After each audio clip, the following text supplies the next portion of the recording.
Taigi paskutinioji Hellas Rally diena, jaučiuosi jau šiek tiek pavargęs. Galėtų būti viena diena poilsio, kad galima būtų pakartoti bent dar kokias 5-6 dienas. Bet šiandien mūsų laukia viso labo tik 100 km, už kur išėjo 10 greičio ruožų. Ir finger cross, kad pasiekti finišą sėkmingai.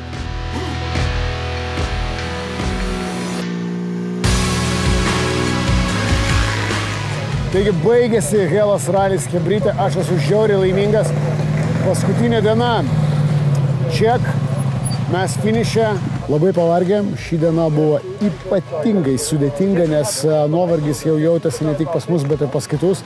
Net startavus priekį prieš save turėjom tik tai keletą dalyvių ir matėme kelias labai rimtas avarijas. Aš tikiuosi, kad dalyviams viskas yra gerai. Bet mums svarbiausia irgi yra viskas gerai.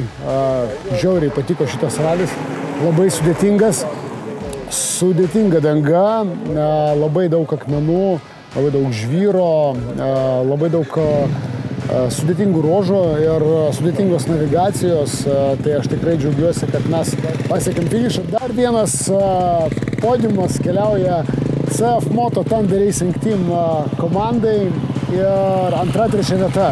Tai tiesiog yra nerealu, overall top 20 mes esame dviese tarp 300 dalyvių, tai irgi labai pagirtinas rezultatas CF Moto brandui ir mūsų visai komandai. Aš labai džiaugiuosi, kad mes esame čia, o dabar laikas ruoštis Breslau Rally, jisai jau už kelių savaičių.